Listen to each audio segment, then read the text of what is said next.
29th verse starts off by saying, Artham anartham, wealth is calamitous. I suggested all of you give it a thought as to why he says that wealth is a calamity. If anybody has any thoughts, I would be more than happy to hear from you all.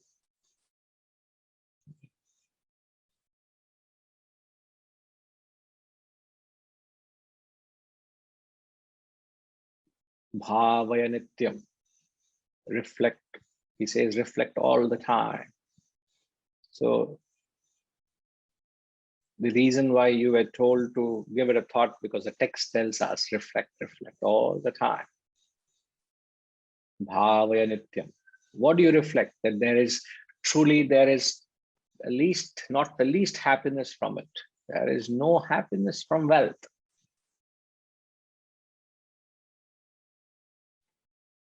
The wealthy fear even his own son, and this is how it is ordained everywhere. Sarvatraisha vihita ritihi.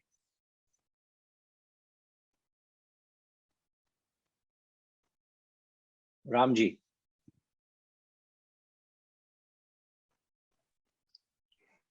Namaste, Guruji. Namaskar, sir. We learned through these classes that it is the purpose which decides whether something is good or bad.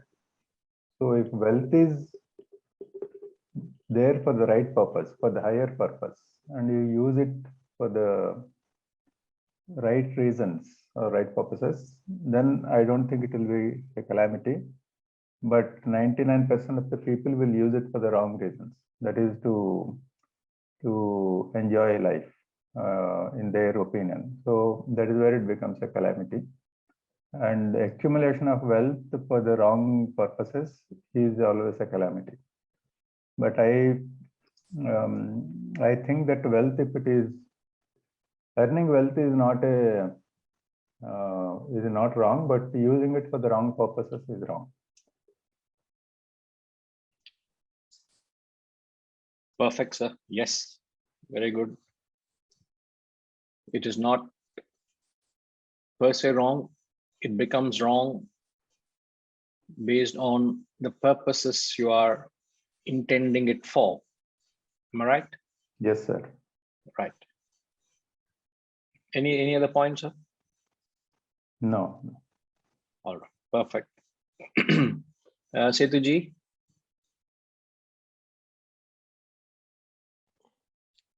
Hari Om, Guruji. Hari Om, sir. Wealth is, it's how we relate to wealth. Wealth is welcome, wealth is good, and wealth is, one can use it for good purposes, and there is nothing wrong in generating wealth. But wealth is dangerous and calamity. It is because the more you earn, the more craving and thirst will be there, and more you create possession, more craving will be there. And if you don't use it, because we are not the doers, whatever wealth we generate is because of for various reasons, and as per scriptures, we are supposed to gift anything beyond our needs for good causes. And if we keep it with us, we will be indulging, and indulging leads to disease and destruction. So it's a two-pronged one. But at the same time, if we think we are only a trustee, we don't possess it, and we are detached from that, and go on giving the surplus one, there is no issue. So it's all it's called a calamity because it's all how you relate to wealth. Yes, sir. No, I think very very candid points and a lot to take from what you have said. And I think you and Ramji have set the tone for the discussion. Very, very important, very important. Yes, I would be happy to hear anybody else.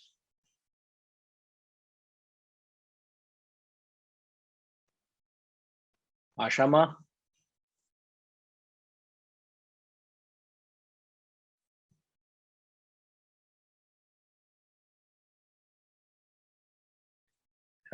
Ma, we can't hear you. Yeah. Hari Om Guruji. Yes, Namaskar. Hari Om. Boliye, please. I had read somewhere, it is a necessary evil. It is evil, but it is necessary. One needs wealth also. Yes. Yeah, so it's a double-edged sword, isn't it? As people say that. It's a catch-22 situation. Am I right?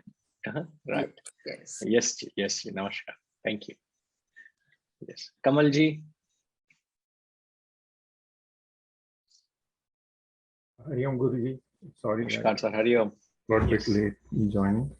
As I sent you the message, and you sent me back that I had some confusions from last class. Wanted to clarify and also talk on this calamity issue. The first confusion I had was like we talked last time. We discussed that wealth can only buy physical things. It doesn't buy subtle. But when I think more, I feel that it does buy indirectly subtle. Anything physical we buy, actually, we perceive as subtle only through our organs. Whether it's smell or whether we are seeing anything or whether we are touching anything, it's all subtle, which goes to our mind. So we cannot say that there's a confusion in our mind that we can't blanketly say that wealth does not buy anything subtle to us, but it appears to buy only physical. But actually, what we perceive, what we are buying is actually subtle only. So that was my confusion number one. If you don't mind, can we take one by one, Ji? Okay. Because my little intellect can't process more than one at a time. No problems. So if you don't mind, as you said, perhaps the observation you say that gross wealth can also buy something subtle, something for the mind and intellect to transact as well. Now, I would actually want to reestablish what is said, that wealth is only a gross commodity which can be exchanged with only tangible sense objects. And I quoted the great Ramatirtha, who said iron and gold are good for buying iron and gold. That's all. Now, wealth being gross can only buy gross objects. There's no doubt about it. But why it can't buy subtle? Subtle is the realm of emotions and thoughts, the realm of knowledge. And even if you go beyond the intellect, it can't buy you wisdom. This is the subtle that we transact, that we seek. Now, with love, you can't, with wealth, you can't buy love and affection. I can't win your emotions by the wealth, by my influences, what my wealth can take me to social circles. I can be in the social circle of the who's who, but I can't win the trust and faith in the business transaction, can I?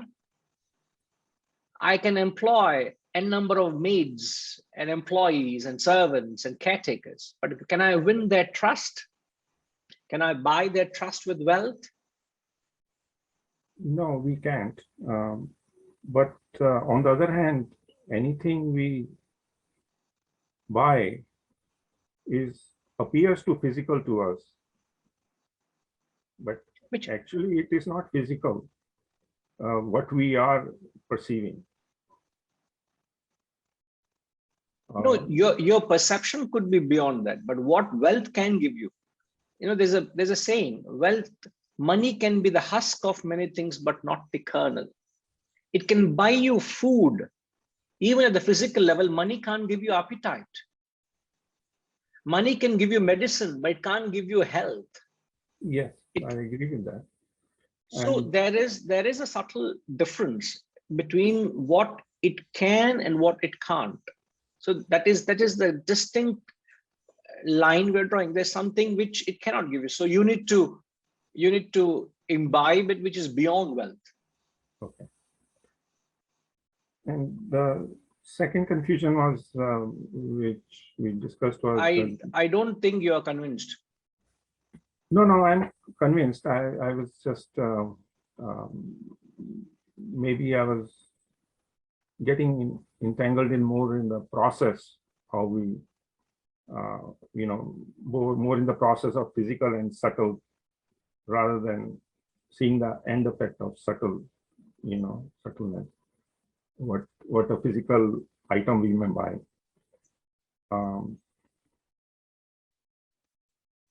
What the second point was related to that was, which we also talked about, was money or wealth doesn't buy happiness.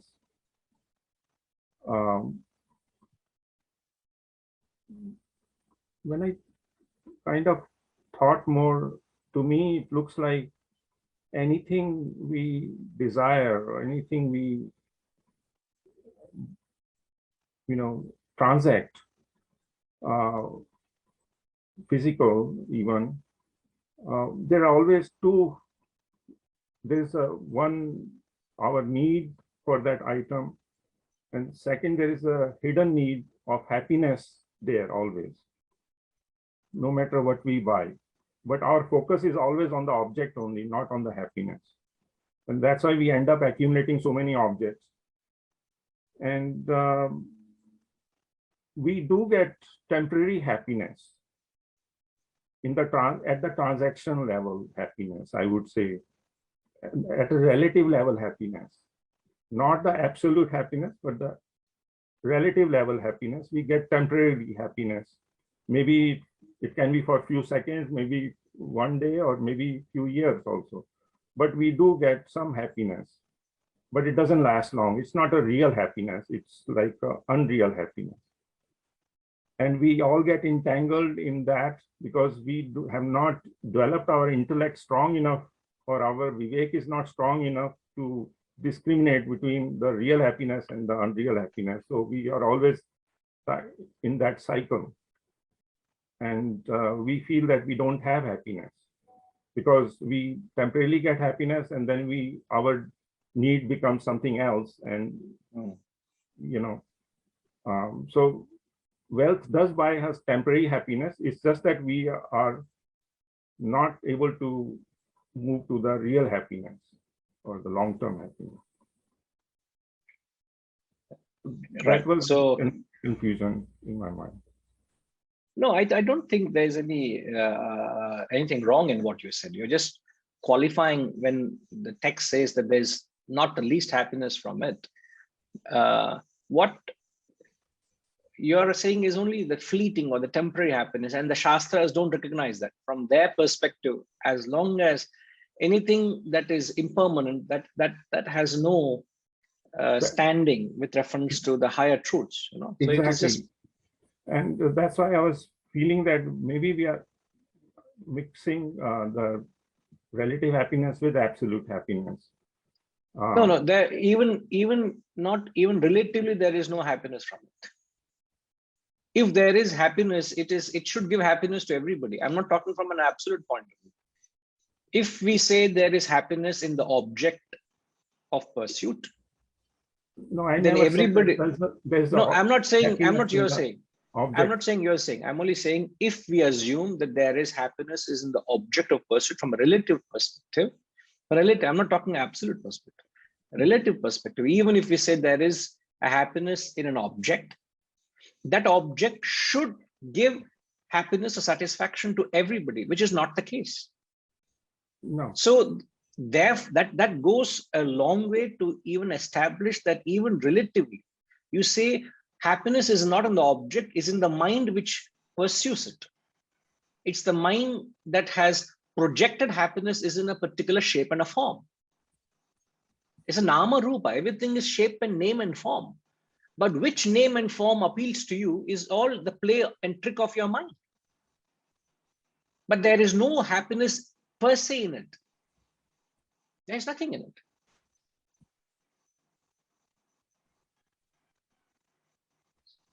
So relatively also we can actually be very strong and very powerfully establish that there but is no happiness in it.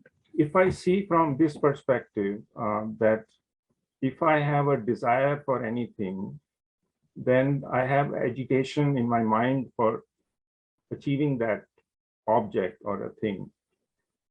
And once I get that, temporarily my mind is slightly peaceful, temporarily, and I feel that small time, I feel happiness. But soon my agitation comes back, and then Correct. I'm not happy again. You are helping me in great deal. So what are we establishing? The happiness is defined as cessation of agitation. The sad part is we attribute that so-called happiness to the object. It is not the object that has given you the happiness. It is the agitation which has ceased that is giving you the happiness. So it is not the object, but it is the mental agitation which has subsided. But Right, we wrongly attribute to the object. It's not the object. It is your mental state. that is true, but that has been indirectly caused because of the procuring of the object only. No, object has got nothing to do with the state of your mind. It is the subtle that always controls the gross. The gross doesn't control the subtle. The object has not planted the desire in you. You have created a thought for the object. There are many objects in the world. Does it mean every object has a presence in your mind? No. No. It is what you have chosen to entertain a thought for, isn't it? Yeah, whatever desire you have, thought you have created, and which has created a desire in your mind, in fact, has created agitation in your mind, which drives the action at physical level. Correct. So it is not, therefore it is not material, it's not physical. That's what the text is saying. Please realize there's the least happiness from it. Nor it is not the object that can give you happiness. Even the object cannot give you agitation. Joy and sorrow doesn't reside in the objects and beings of the world. Just because an object or being is there with you, that is not the root cause of your happiness, or the absence of object or being is not the root cause of your sorrow. So it is not external, it is an internal state. But in a relative sense, that's what a general person thinks, because they are ignorant of this absolute knowledge. And it appears to them that happiness can be achieved through object, although it cannot be. Well, with experience and with knowledge, we all realize that a pursuit like that is only elusive. Your mind keeps playing tricks and your whole life gets consumed believing happiness is in something I do not have. If I keep chasing happiness is in something I do not have, my whole life gets consumed, but I don't realize the evil or the foul play of my own mind. My mind is playing tricks with me, making me believe is in something outward, isn't making me believe it's something external. It is not in anything external. For a moment, sir, if you can disconnect yourself from everything and anything around you, your name, your position, your status, your family, your wealth, your belongings. Disconnect everything. And one has to examine that happiness doesn't rest on anything other than myself. And if all that which I have is gone, I assure you, the kingdom of heaven is still within you. It's not in anything external. I don't have to tell that to you. You very much are aware of that. So even from a relative standpoint, or you extend it to an absolute standpoint, it's only talking the same thing, that there is no happiness, even from a gross perspective. The temporary happiness everybody experiences is just the meeting point of the senses and the sense objects, and the frustration that you have developed because of the desire which has been not fulfilled. So these two meeting points makes a foolish person believe happiness is in the object, but it is not in the object. That is what the text is saying. There is not the least happiness from anything that the wealth can buy for you. Even you can extend the thumb rule to the subtle level. There is no happiness in emotions. There is no happiness in thoughts and ideas. Real happiness is in the self. So you can apply that principle to all levels. Please ponder, Kamalji. And Yeah. if there's anything concerning, we can always have a conversation again. All right, Ji? Sure, sure. Namaskar. Right, Ji. Thank you. Hari Ji, anything, sir?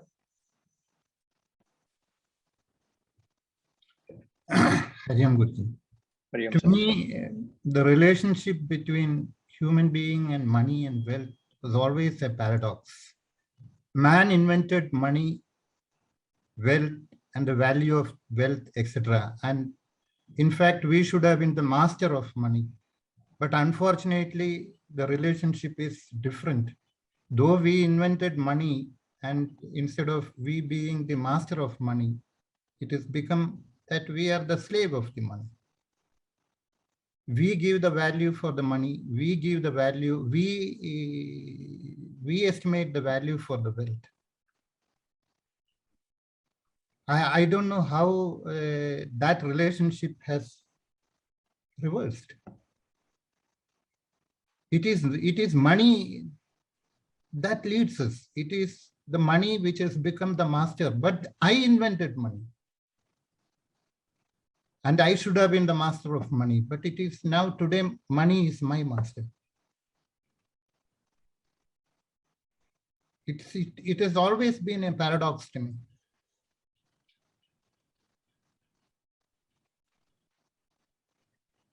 We shall remain it to be a paradox for a little longer, sir.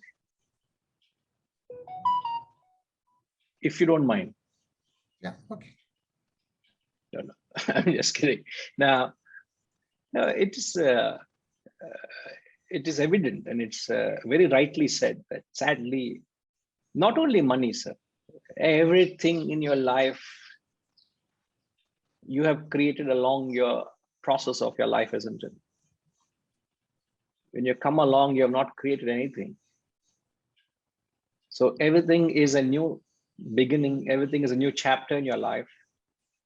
And in every chapter of the book where you're the author, you're the master.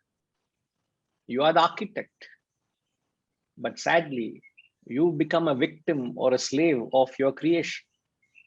Not just with wealth, every aspect of your life, every role you play, whether it be a father, whether it be a son, whether it be a spouse, whether it be a neighbor, whether it be a manager, whether it be a citizen, whether it be a human.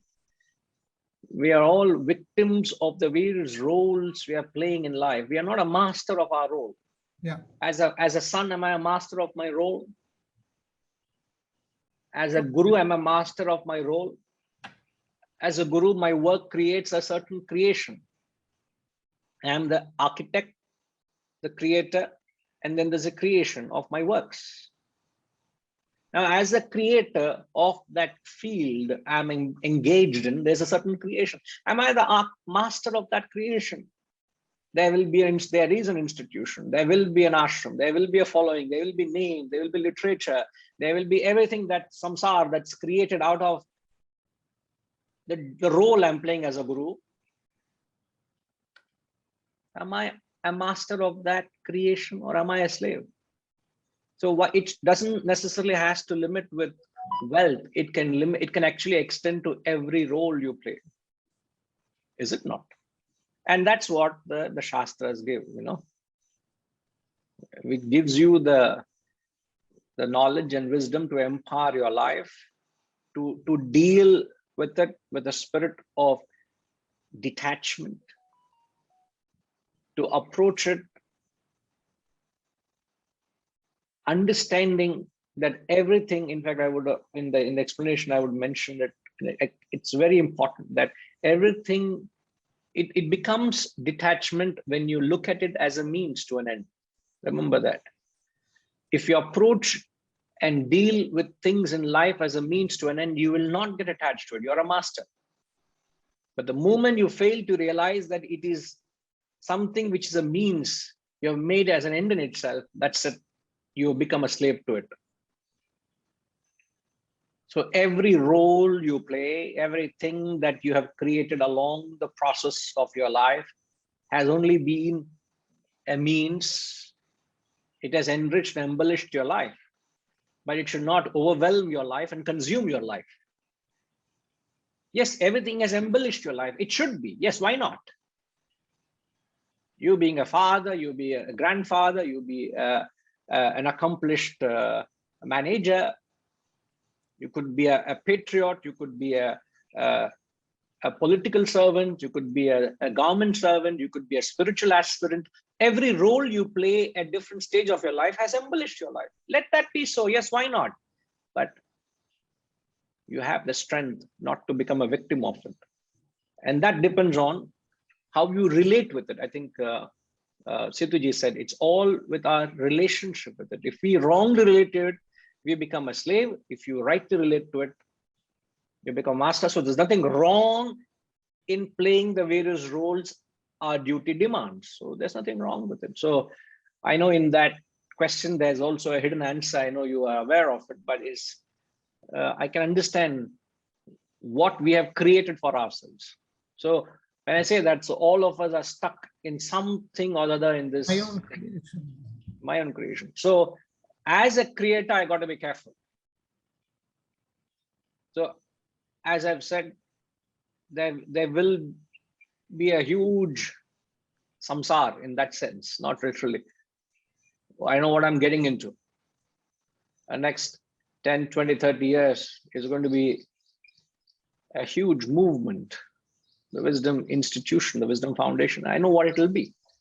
If I carry on with the efforts, with the same bhavana, with the intensity, keep doing, it will grow. It will only expand. It will create a lot for me to handle with. But at the same point, I got to ask myself, do I have the strength and the maturity and the wisdom not to be crushed by my own creation? I got to ask myself, and I'm asking that much before it's created. And if I don't have it, better not get into it. So don't go about foolishly creating assets without knowing how to deal with it. So, but if you're well aware and you have the know-how, there's a great chance you'll be able to handle and manage it. All right, sir. It's not just to wealth. It applies to everything. Okay. All right. Gayatri, you had something to say? Yes, Guruji. Actually, many years before, I read one phrase of J.R.D. Data, which has imbibed in me. He always says that whether you are a businessman, professional, or even the lowest worker, whatever it is, the society has provided to you, whether it is a government, family, environment, whatever has provided to you. So it is our bounden duty to give it back to the society. When we are born, we are nothing, but when we are dying, also nothing. So in between, what you have created is the surroundings. So give it back to the surroundings, he says. That's why I just wanted to add that. Very true. Yeah, it's a very strong thought to operate every moment, isn't it? It's fabulous to attune to that frequency, which is what Setuji said. I think Ramji also said that, it's for what you have, what you do for, right? Perfect, ma. Very good. GBK ji, you wanted to say something, sir? Please. Hari Om, Guruji. Hari Om. Hari Om, sir. Hari Om. Wealth is a required. There is no doubt. Jai Gurudev. Jai Gurudev, sir. Jai Gurudev. Sir, you should not, that's your trademark. You should not change, sir. Everybody can say anything. I may say anything, but you must be what you are. Yes, sir. This wealth is the basic necessity of food, shelter, and the travel which you have to. For this minimum, that there is a Lakshman Rekha. Lakshman Rekha means there is a limit where there is that if you cross the limit, even you must be at least 2 feet away from the Lakshman Rekha. So you can't be at the border also. It is very dangerous. But always that is, and people get confused that without wealth, that is you get the attainment and you get the wealth minimum. If I am hungry to attend your class, I can't even attend. I will not be able to hear anything because the hunger which is really making miserable, or to reach your place also. The minimum things that is what is needed is absolutely it is required. That is the limit which, if you understand the border, it is always that is. But whatever, if you don't create, how do you help, others? Like, you want to, today is totally polluted, the whole planet. If you don't plantation, for plantation, if you don't earn money, if you don't do that, the basic, if Earth is not happy with us, if Earth is all calamities coming, then what is the life for the not only human being and other 84 lakhs beings? So it has to be first protection of the basic, that is pollution free, either food or water or air or soil, everything. These are the things where basic things one has to have. The wealth is created, but if you don't use right purpose, then certainly it is going to be harm to you. One has to put all sincere efforts to create wealth. Thank you very much. Thank you. Right, sir. Namaskar. Very true, sir. Absolutely. Absolutely. Yes, sir. Jai Gurudev, sir. Jai Gurudev. Namaskar. Ushama, UK.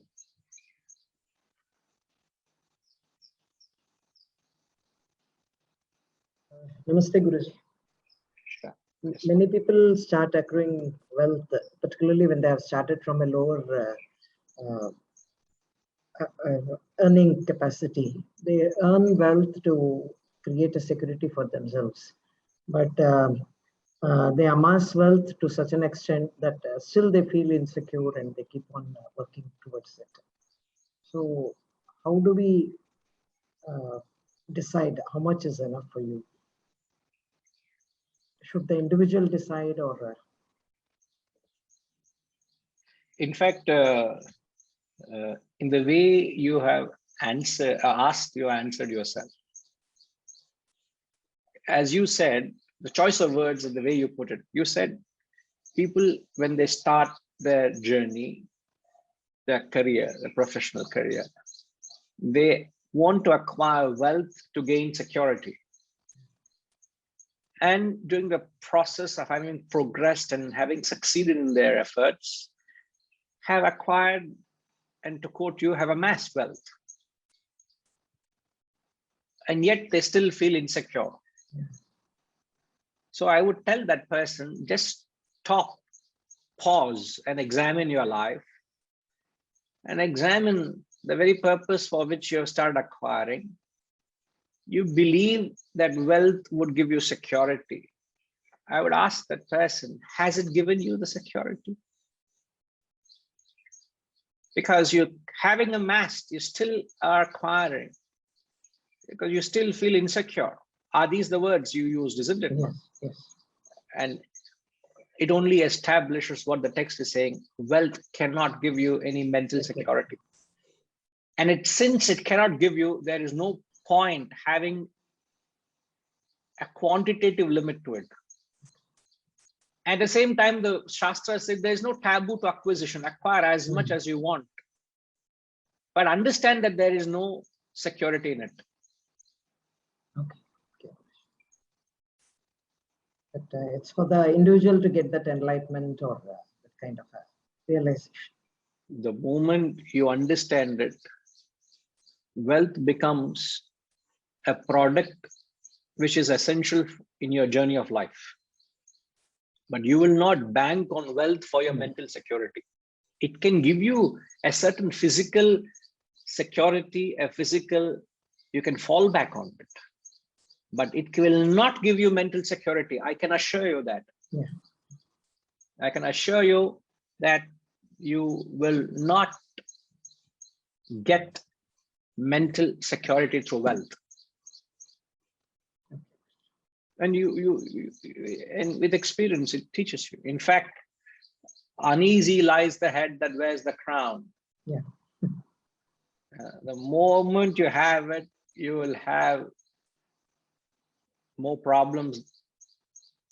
Then it's better not to have it. Yes. I remember I was with Harishji once. I'm quoting Harishji. I hope you don't mind quoting you, Harishji. My conversation with him, we had gone to one of his apartments, and we were going somewhere, and then said, Guruji, if you don't mind me just taking a little detour, spending a little time, I have to attend to a few things. And then he was telling about, to have a property, and when you have these tenants vacating, and you have to go through this hassle of getting the place refurbished, check what is there, what is not there, and getting these people coming and seeing, and the whole thing is such a challenge, And then I remember telling him, there's a lot of scope for me to make some money. I said to him, Harishji, I will become your agents. All you people have avenues where I can become your agent and I can make a living out of it. I said, because this way I'm not making any living out of it. Teaching this wisdom is no living. I said that I'll become an agent. I said, Harishji, correct, Ilya? He's very angry with me since yesterday. He's not putting on his video also. Was it right or not? I remember telling this to you, remember, isn't it? In spite of that, he has not made me his agent. I said, I'll become your agent and recommend me. I said, he said, first you float a company and then make me your agent. Now, it is such a problem. Believe me, it's not easy. So a simple thing like that, So wealth can give you a lot of, it can cause a lot of concern if you don't know how to deal with it.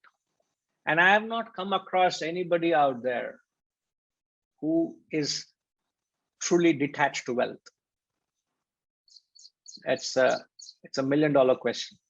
Is anybody out there who is actually can claim I'm completely detached to wealth? And I'm mentally very clear. When I started this trust, the Wisdom Foundation, the trust was established. I did not set up this trust to raise funds.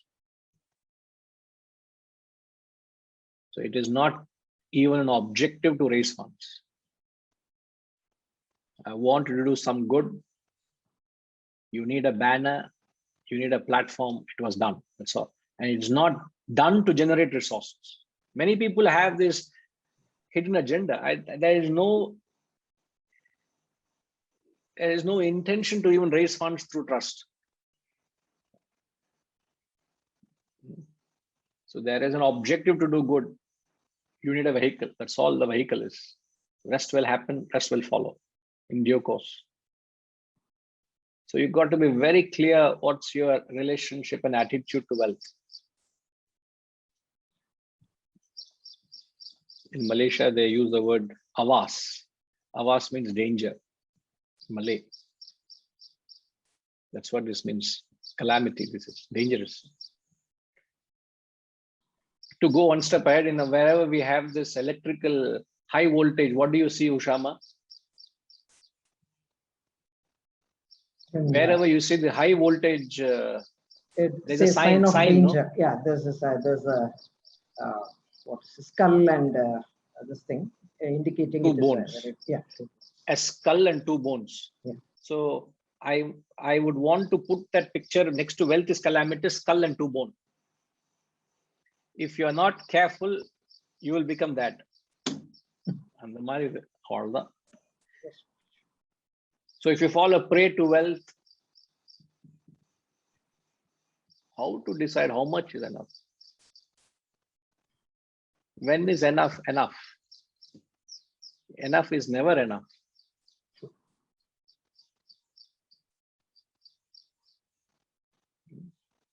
So you should never get into that rat race.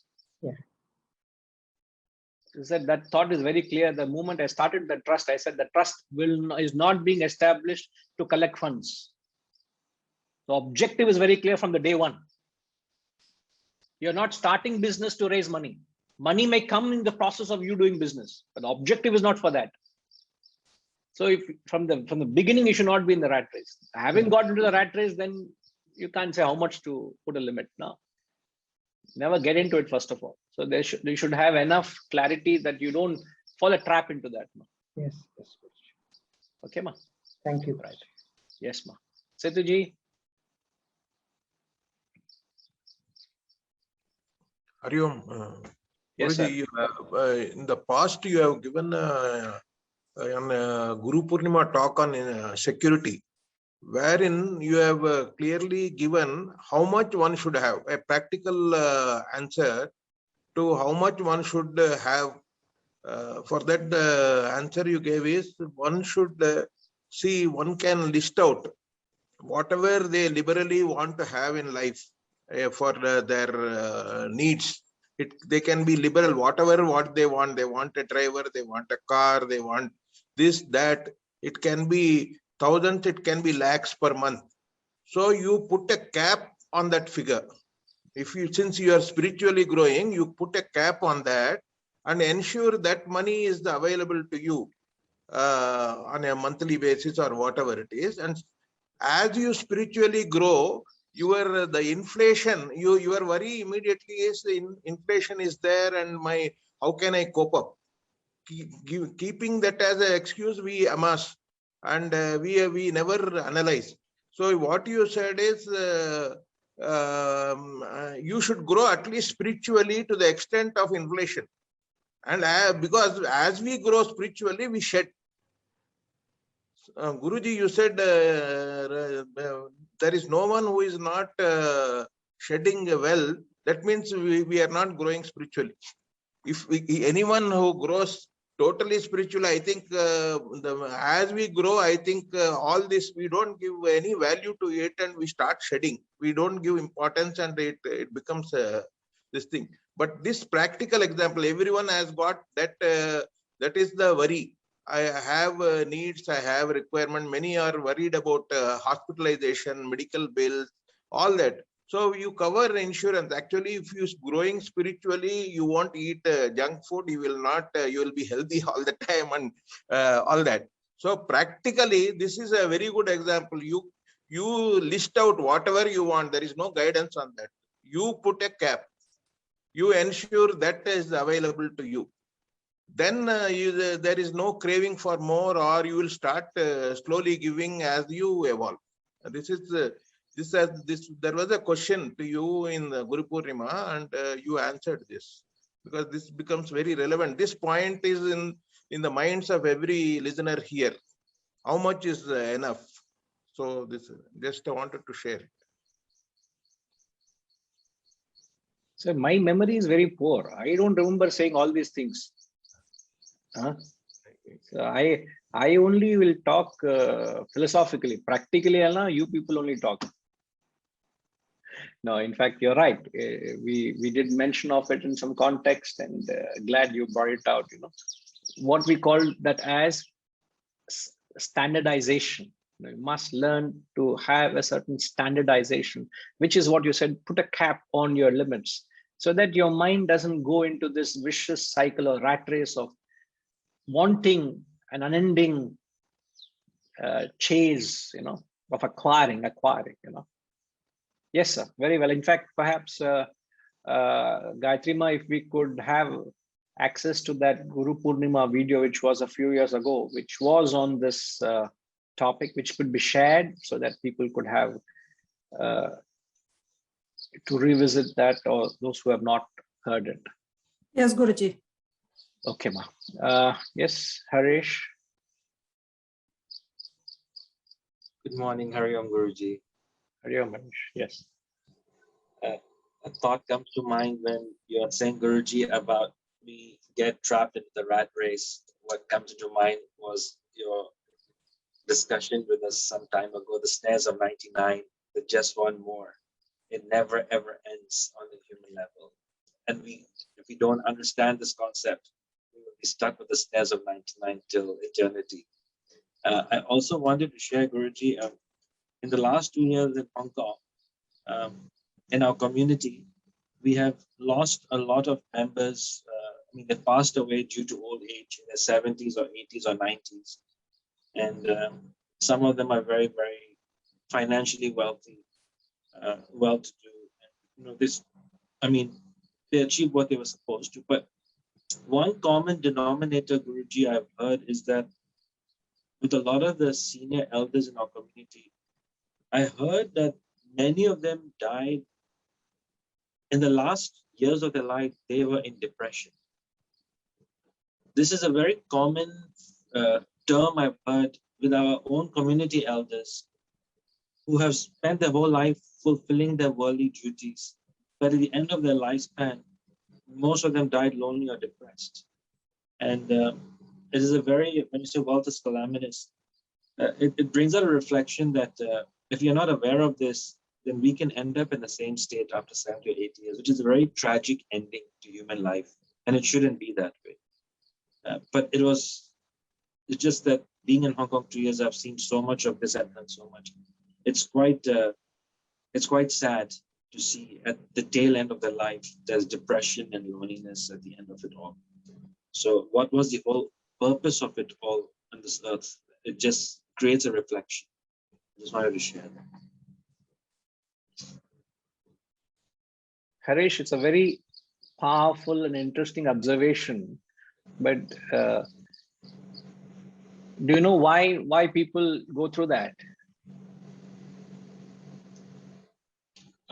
From my understanding, I mean, my own assessment is that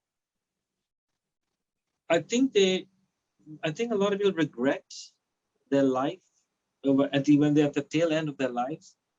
At the later years, they look back, they keep looking back at the past with regrets that they wanted to achieve something or be somebody that they did not get to do or did not do. They made wrong choices. So I think those people themselves, I think, had also lack of awareness and knowledge of what life meant, what life means in totality, not only the financial necessity, but the spiritual aspect of life. Like you said, Guruji, wealth cannot give you any material security. But I think most people are seeking it. I think they only know that way. They don't know any other way. They don't know another concept exists. They don't know another way of thinking exists. Many people are ignorant, as was I in the past. So they just went on the rat race for the longest time till the end of their life. That's just what I can understand from analyzing it. You're spot on. Spot on. Absolutely right. Absolutely right. Thank you for that observation, Harish. RPG, you know, there's a Kabir Doha which says this. your silence is, you know, it's been unnerving me all the while. I don't know. Deafening? Yeah, My silence very is true. deafening? Yeah, but it's profound silence, you know. Hari Om. I think I've heard the Doha, but I don't recall it. But as I've been listening,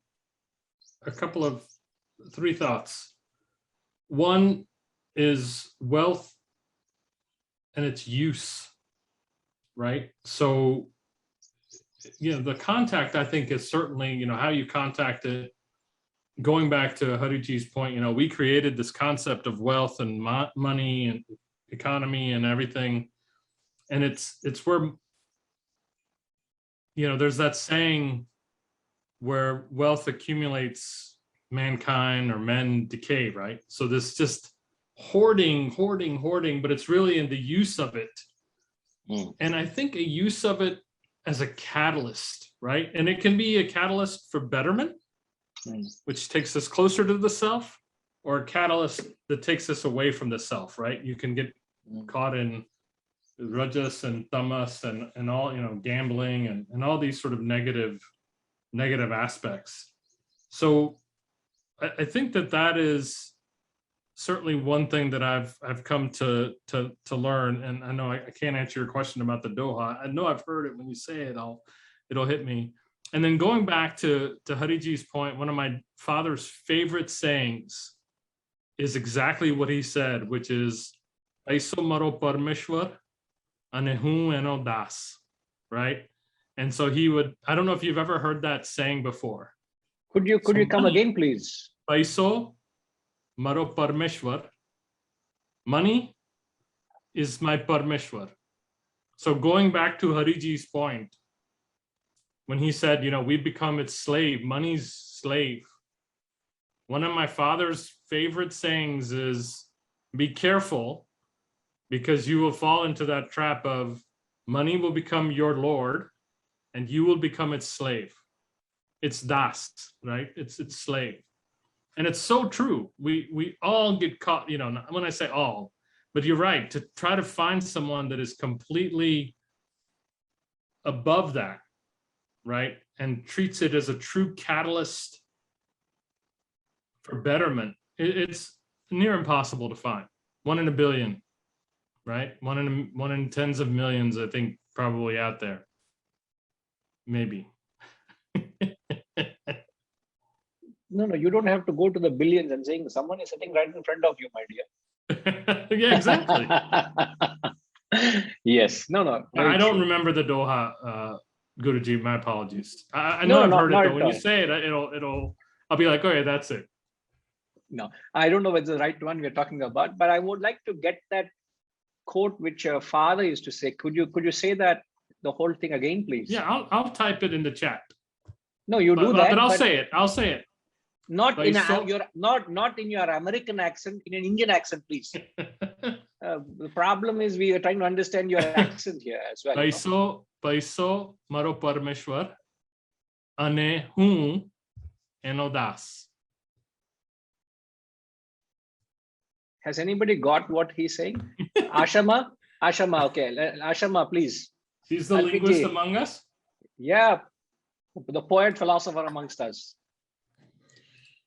He said, "Paisa mera Parmeshwar hai, money is my lord, और मैं उसका दास हूँ. I am the slave to it." Right. So, can I add something to it? Yeah, please. I remember when we were little kids, my mother used to say very often, "Bhagwan amiron ko de, amir garibon ko de." What, as children, we just heard it many times, but didn't understand. Now, sometimes I analyze these proverbs. She used to, she had many proverbs for every incident. So now what I feel is, as I'm listening to your talks, participating here, कि Amir already evolved, and that is why they are born in that environment. गरीब जो है वो अभी beyond, they can't think beyond roti, kapda or makan, the basic needs. तो अमीर ही उनके भगवान है. They have not seen any other god. Probably. It's an interesting thought, but I would reserve my comments there, but it's an interesting observation. Interesting observation. And that way, if you analyze it, it makes Yeah. some sense. Yeah. It does. It indeed does. Yes. Yes. Appreciate. Before we move ahead and lose the line of thought, which I wanted to, in fact, comment when Haresh asked that his observation, or made a comment on observation, the Doha, Kabir Doha, he says, "Jab tu aya jagat mein, jag hase tu roye, ऐसी करनी कर चलो, तू हंसे जग रोए कबीरा, तू हंसे जग रोए." Arviji, is this the one? Not this one. So there you go. You know, sorry, we can't hear you, RPG. We can't hear you. No, it's not Yeah. this. It's not. I don't think it's the same one I've heard it. But if I've heard it, I've never heard it said as beautifully as you just said it. So it may not be resonating. Thank you for sharing that in the way you shared it. Truly Right, beautiful. again. Thank you. Thank you. So, you know, the philosophical meaning of it, Haresh, I understand, Haresh, what it means. RPG, you understand the meaning of it? No, No. as you Then can what tell, RPG? my linguist skills are very low. So saying is one thing, understanding is a completely different one. It's true. Haresh, do you follow it? You No, understand? Guruji, I didn't understand what that means. Okay, we'll ask Venkatramanji. Venkatramanji, can you please enlighten us, sir? On which aspect of the discussion so far? Correct. That is a good question. So Yeah. much has been discussed. Correct. Actually, what we're asking is, can you make sense of this, the famous Kabir Doha, I'm saying? I didn't understand the Kabir Doha at all because I don't Oh, is understand it? the language too well. Yeah. Oh, sorry. But I want thought to you would- share something about the discussion in general. Please, by Okay. all means. So, Yes. so ever since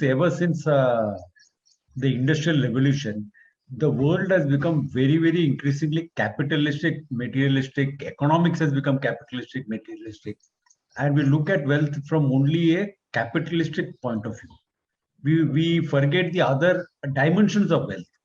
Health, for example, health is wealth is a very old saying. We forget that health is also a wealth. We forget spiritual capitalism, that is, building relationship wealth, with satsang, is a relationship wealth definition, So unfortunately, a lot of the focus goes into material wealth because that is what preoccupies our mind, and that is what the culture and the environment is about. And we should also focus on acquiring other forms of wealth, which are equally valuable but ignored. I would have never have thought the way you put it, sir. Very well, very well. Thank you. Thank you. It is so important that this has taken a precedence over the more essential aspects of life, isn't it? Absolutely. Very well said. Relationship wealth, spiritual wealth, so many other aspects of wealth, dimensions of wealth, aspects of wealth, what were we going to say? Absolutely. Yes. Very true. Everything is essential. Correct. Yes. Thank you. Yes. Thank Before I get to Kamalji, Ramji, please explain, sir.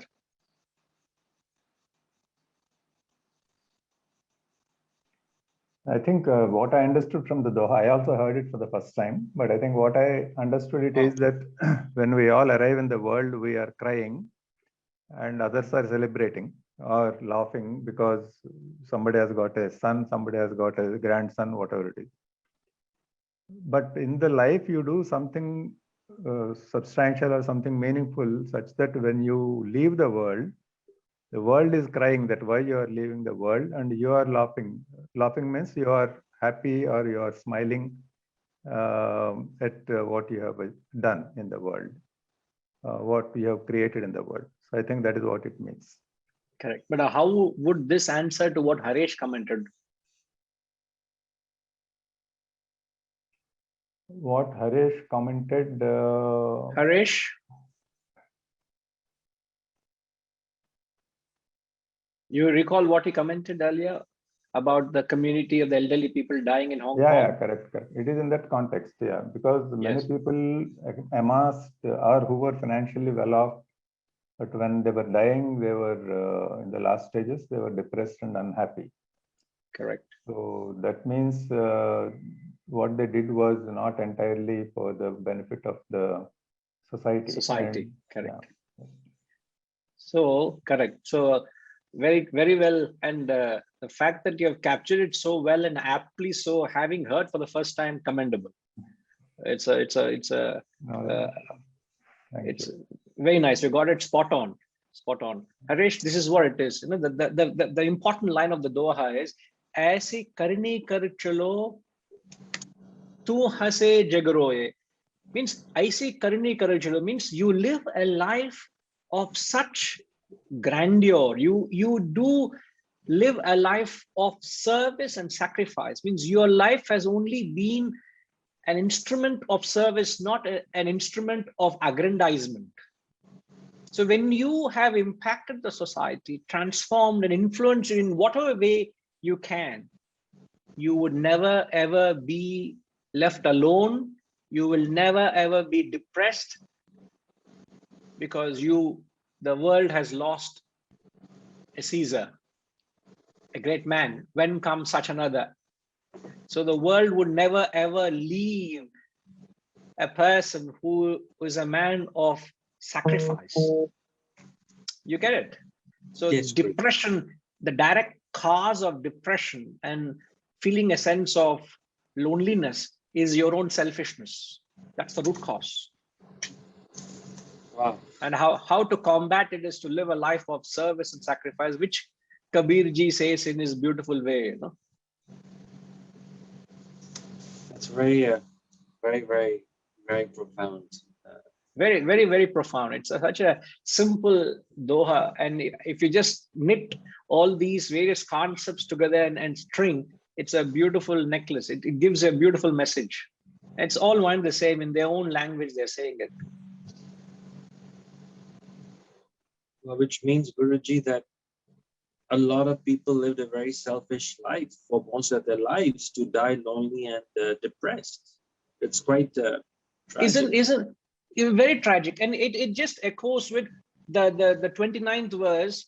Putradhapi dhanabhajam bhitihi. The wealthy fear their own son, means their own near and dear, his own son, their own near and dear were not there to provide for their time when they needed. Why would they feel depressed in spite of having all the wealth? So their near and dear only wanted their wealth, but they did not care for them. It's a sad, sad state. I can keep quoting many people right away. I don't want to. With, as you said, with experience, you go and see and you start connecting these philosophies to life, the reality of life. Now, people only want what you can do to them. They don't want you. Let's say tomorrow I lose my voice and I'm no use to any one of you. How many of you will come to me? How many of you will care for me? I don't know how many of you will stand for me. I know you will, Harish. And I know you all will. And I know you all will. I'm just not asking for an answer. I'm saying it's a question mark. I got to ask for myself. When I have a retinue and a following, is the retinue coming to me because what I can do to them, or are they coming for me? When I'm not in a position to do anything for you, will you be there for me? They are the people who really value and love you. So even in your own family, how many people really love you, or how many people really love what you can do or what you're doing for them? Many people love you because what you're doing for them. They don't love you for what you are.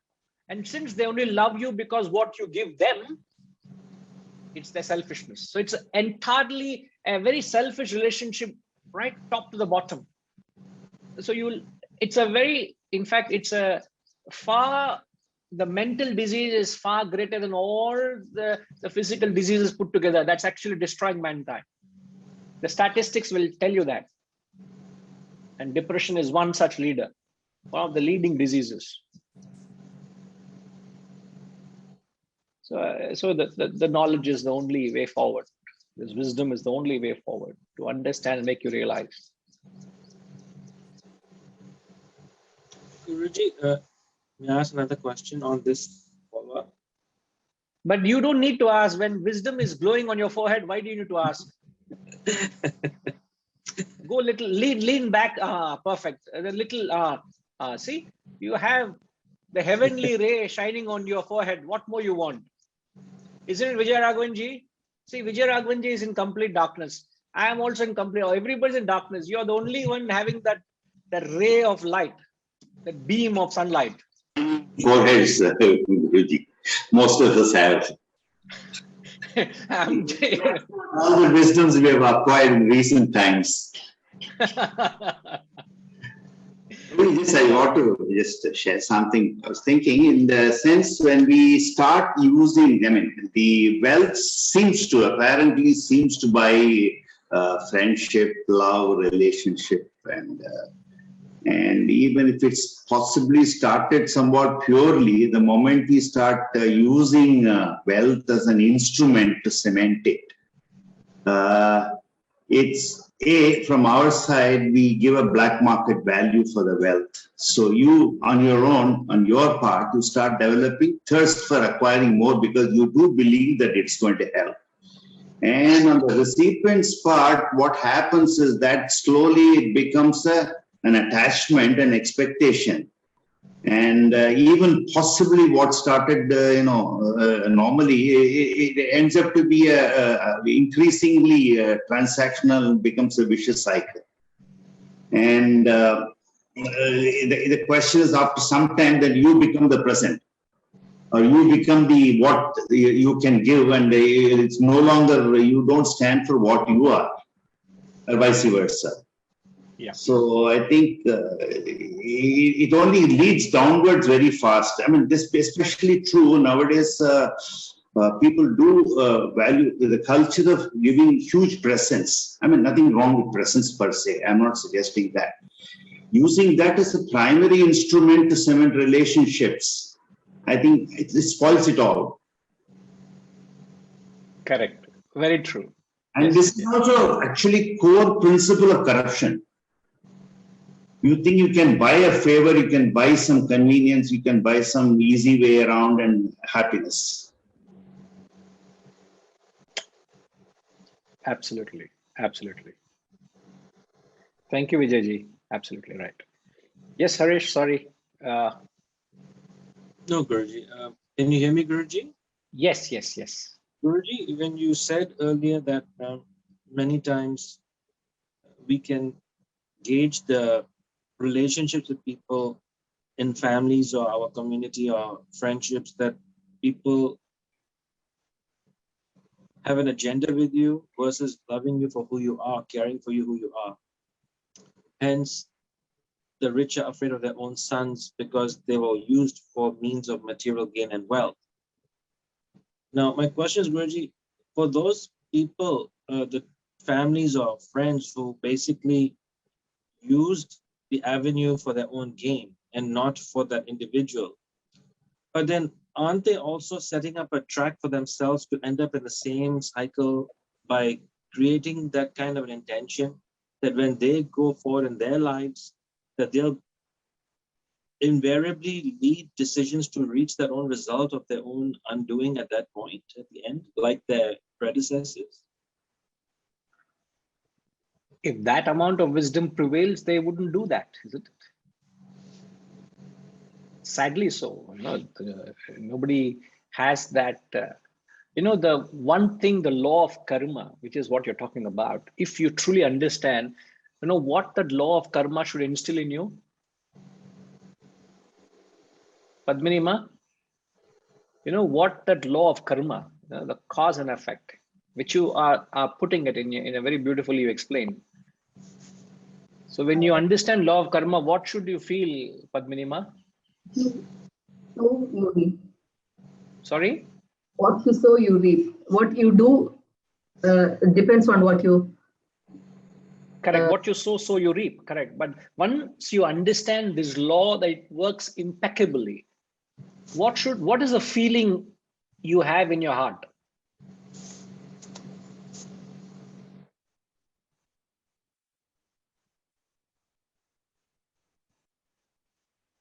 I shouldn't think of doing anything for myself, because if I have money, it is meant.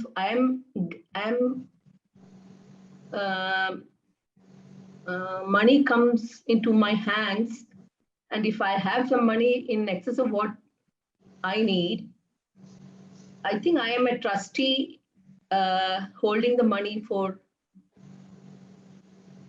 others who don't have, or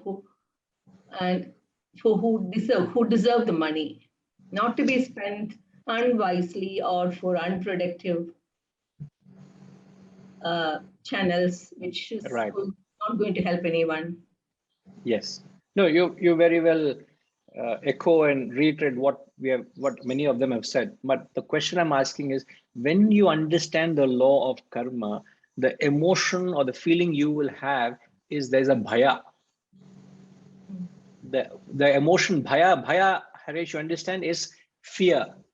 If you understand that the law works impeccably, you would be fear of the law. Would you go into a country where you know the law meticulously functions and you go and break the law, Harish? No, I wouldn't. Would you go into Singapore and break any law? No, not because at all. you know what come may, they'll have a way to get hold of you and you'll be punished. Yes. As they say, Singapore is a fine country. F-I-N-E, the pun on the word fine. So when you know that the law works, there is a fear of the law, isn't it? Yes. Now, when you said, if he doesn't realize that he's setting a precedent, why would he go about setting a precedent, not realizing that it's going to come back? Why? He doesn't understand that the law works, that there's a law that is governing his life. So the ignorance of the law, pardon me. So the ignorance of the law, you give yourself a license to do what you want. But once you understand how the law works, my God, that's when you will be true to your conscience. That's when you lead a life of dharma. You will bring in dharma into your life to interact with wealth. All right. Yes, Guru. Thank you. Does that answer that question, Harish? Yes, Guru. Right. Absolutely. Right. Perfect. Thank you.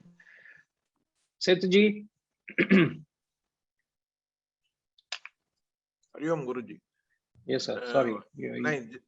Just wanted to share two things. One is this acquiring is one thing, and there is a big liability for even to protecting the wealth and seeing. See, I know a case where a chartered accountant known person was working for a sultan in UAE, and he was saying a team of chartered accountants work for him, and their job is just to, their guideline is, after all their salaries, expenses, there should not be erosion of wealth.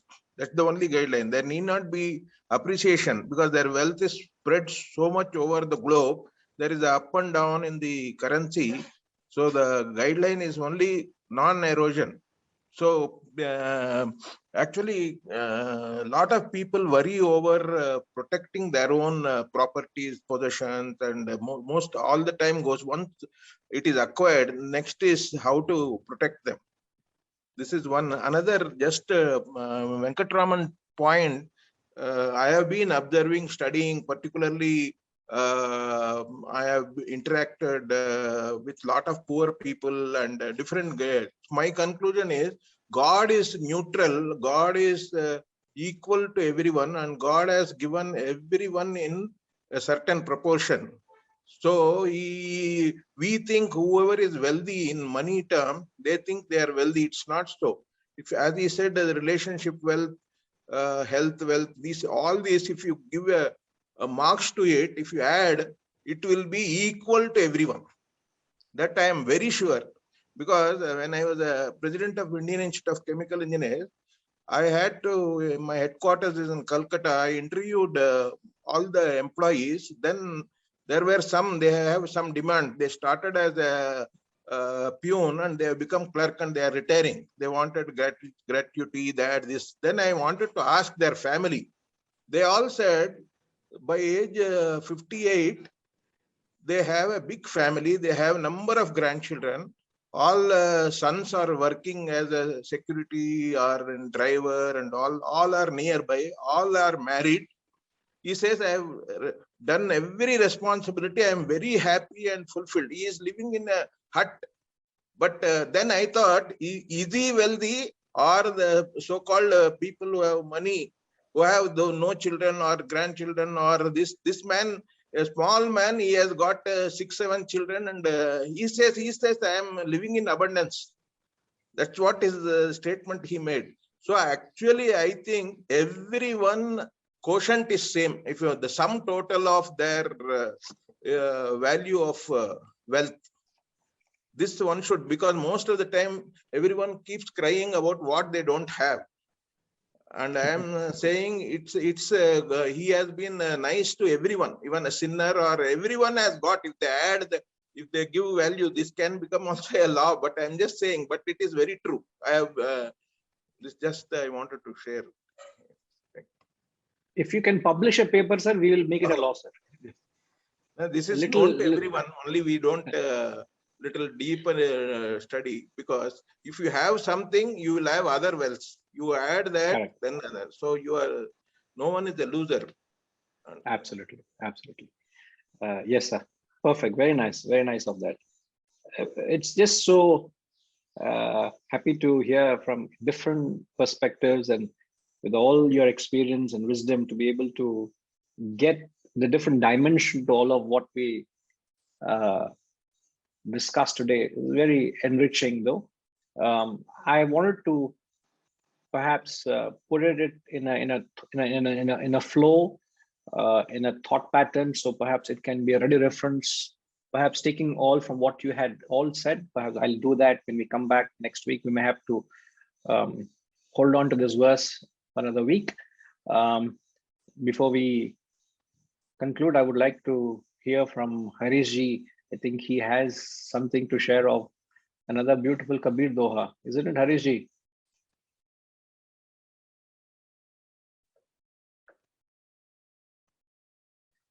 Can't hear you, Harish ji. I'm sorry, I was speaking on mute. Right. I'm sorry. Hari Om Guruji, I wanted Yes, to say that I've posted the link to your YouTube lecture on Guru Purnima 2 years ago. And I'd be grateful if people could note it down. This was called Search for Security. If that is the one which you were referring to, then the link is there on the chat box. People could probably take note, right? Yes, and the other thing is that, talking of Kabir's dohas, there is this very small and earthy kind of doha of his. All his dohas are very earthy, which says that Kabir so dhan sanche jo aage na ko aage ko hoye. That means give me only that much wealth that I can be useful for me going ahead, or useful for others going ahead. Siis chadaye potli le jaat dekhya na koi. That means I've never seen anybody carrying a potli of wealth on his forehead when he dies. Correct. Yes. Very nice, Ji. Very nice. Yeah. Can you sing it for us, Harish? Next week. Next week he shall. Right. So we will certainly come back to this verse. There's something which we can summarize and something which we can fall back on it whenever we need something, a few more points to ponder and consider. Okay, we'll come back. Thank you. Kamalji, sorry, I know you were raising hand for something. We could, if you don't mind, we could come back to it, sir. No, no, that's no problem. It was not a big thing, so I was just seconding what Harish ji mentioned. But anyway, we can talk next time. Appreciate that. Really appreciate that. Thank you. Sorry of that. No problem. Hari Om. Om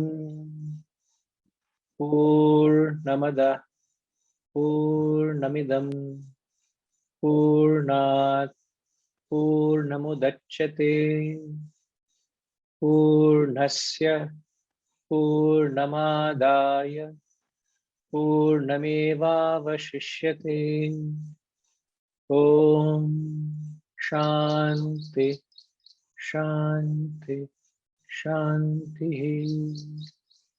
Hari Om. Shri Guru Bhyo Namaha. Hari Om.